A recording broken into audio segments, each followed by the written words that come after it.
7월 12일입니다. 기도하겠습니다. 모든 생사화복의 주권자 되시는 하나님을 감사합니다.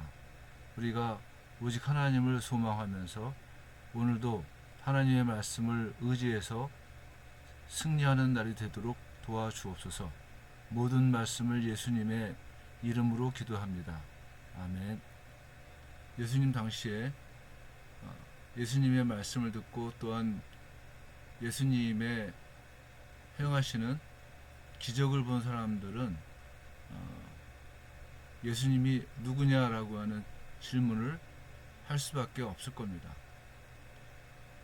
장막절에 예수님께서 예루살렘에 올라가셨을 때 그때도 역시 많은 사람들이 예수님이 누구냐라고 하는 질문을 던지면서 예수님을 찾았습니다.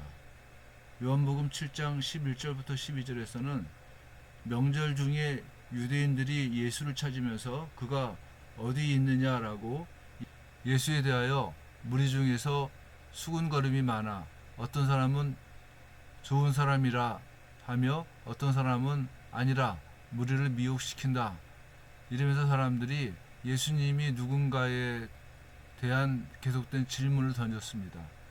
문제는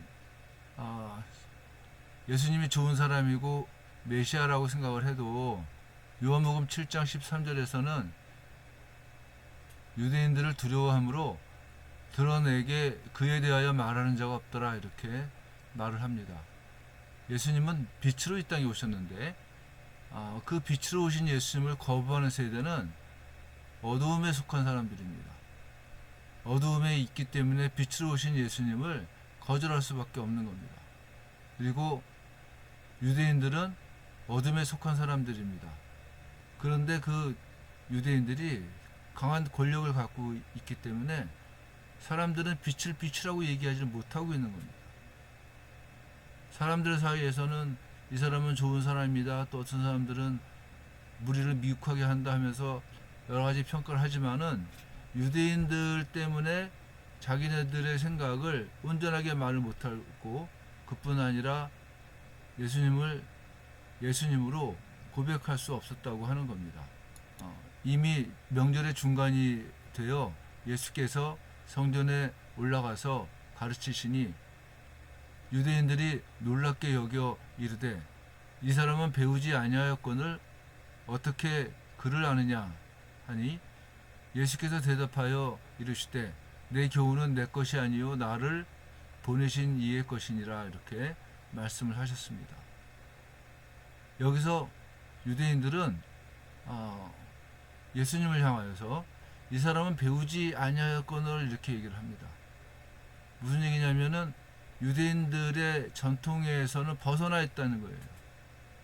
유대인들은 전통을 굉장히 중요하게 여겼는데 가르침과 권위 이 모든 것들이 전승되어 온다고 생각을 했습니다. 전승이라고 하는 말은 전해주다라고 하는 말에서 나온 명사인데 이 말은 유대인들이 랍비 교육을 할 때에 사용하는 말입니다. 즉 선생님이 갖고 있는 것을 제자가 다 받아들이는 것 그게 전승입니다. 그래서 유대인들에게 있어서의 권위 특별히 성경 말씀에 대한 권위는 전해받음을 바탕으로 합니다. 전해받음에 연결고리가 없으면은 말하는 자가 권위를 갖고 있지 않다고 생각을 하는 겁니다. 그런데 예수님께서는 권위가 있었단 말입니다.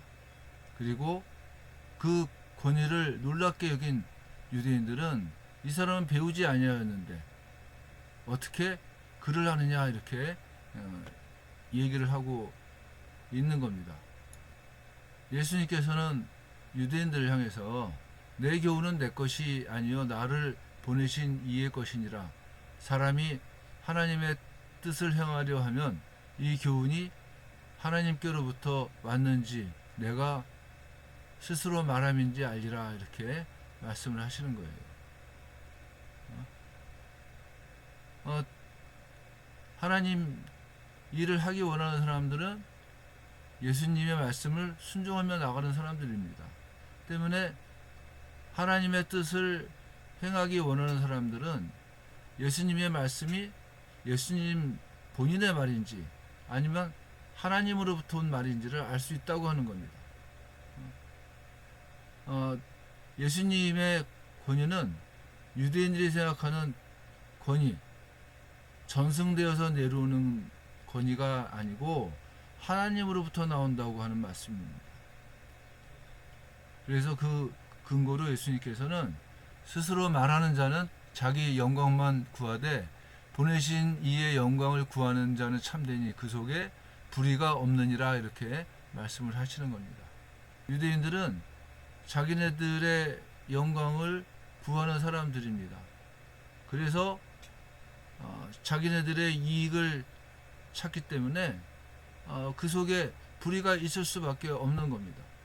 그러나 보내신 이의 영광, 즉 하나님의 영광을 구하는 자는 참되다고 하는 거예요. 예수님의 말씀이 참되신 이유가 뭐냐? 예수님을 보내신 하나님의 말씀을 증거하기 때문에 그렇다는 겁니다. 물론 예수님 당시에 유대인들은 율법을 지키기 위해서 열심으로 노력을 한 사람들입니다.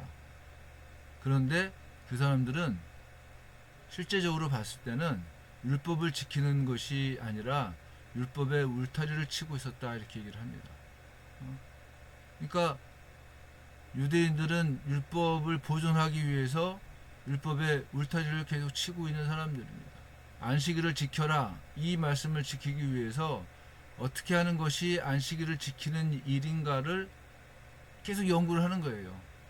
그러면서 안식일을 지켜야지만 되는 원래의 모습들, 하나님의 사랑을 드러내고 억압받는 자에게 자유를 주고 또 고통당하는 자에게 삶의 소망을 베풀어야지만 되는 안식일의 본래의 의미를 잊어버리고 안식일날 해야지만 되는 일, 하지 말아야지만 되는 일, 뭐 이렇게 가지고서 구분을 하면서 안식일을 지키지를 못하게 만들어 놓은 겁니다.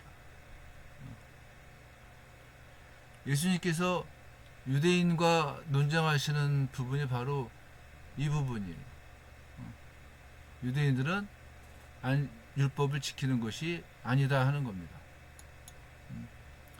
그래서 예수님께서는 할례 문제를 얘기를 하십니다. 모세가 너희에게 할례를 행하였으니 그러나 할례는 모세에게서 난 것이 아니요 조상들에게서 난 것이라. 그러므로 너희가 안식일에도 사람에게 할례를 행하느니라. 모세의 율법을 범하지 아니하려고 사람이 안식일에도 할례를 받는 일이 있거든. 내가 안식일에 사람의 전신을 건전하게 한 것으로 너희가 내게 노여워하느냐. 외모로 판단하지 말고 공의롭게 판단하라, 이렇게 말씀을 하시는 겁니다. 미시나 같은 데서는 이 안식일을 지키는 거하고 할례를 행하는 거하고를 비교를 하면서 할례를 행하는 일이 안식일을 지키는 것보다 더 우선되어야지만 된다고 얘기를 합니다. 미시나에서 이렇게 규정하는 이유는 할례는 하나님의 백성이 되는 방법입니다. 안식일은 하나님의 백성이 된 자들이 지켜야지만 되는 일입니다. 그렇기 때문에 하나님 백성이 되는 게 우선된다는 거예요. 그래서 예수님께서는 8일 만에 아이가 할례를 받는데 그 할례 받는 날이 안식일일 때는 할례를 받는단 말입니다. 그러니까 아이를 하나님 백성으로 만들기 위해서 안식일법을 어겨도 문제가 없다면은 안식일에 사람의 온몸을 치유하는 일, 그래서 그 사람이 하나님의 백성으로서의 자유를 누리게 하는 것은 안식일을 지키는 것보다 당연히 우선시 되어야지만 되는 일이 아니냐, 이렇게 유대인들에게 말을 하고 있습니다. 유대 지도자들은 율법의 본질을 이 울타리로 말미암아서 못 보는 겁니다. 그래서 율법을 지킬 수가 없다고 하는 거예요. 그러나 예수님은 율법의 본질을 보시고 있고 또 그 본질을 아시기 때문에 율법의 참된 의미를 따라서 실천하신 겁니다. 그래서 안식일에 병자도 고쳐주시고 또 귀신도 쫓아내는 일들을 하신 겁니다. 교회는 프로그램으로 성장하는 것이 아닙니다.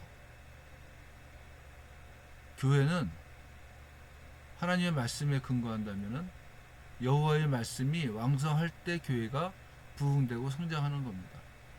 하나님의 말씀에 대한 온전한 선포가 교회를 교회답게 만들 뿐만 아니라 교회의 힘이 되는 겁니다. 우리 교회는 하나님의 말씀이 왕성하기를, 흥왕하기를 기도합니다. 오늘 하루 살면서 우리들 가운데 하나님 말씀이 충만하기를 소원합니다. 기도하겠습니다. 은혜로우신 하나님 아버지, 우리들에게 참 좋으신 하나님을 알게 해주시고 또한 하나님의 말씀의 본질을 볼 수 있는 믿음의 눈을 허락하시니 감사드립니다. 이 믿음으로 우리들 가운데 말씀이 왕성해지기를 원하고 이 믿음으로 오직 하나님께만 영광을 올려드리는 축복이 있기를 간절히 원합니다. 모든 말씀을 예수님의 이름으로 기도합니다. 아멘.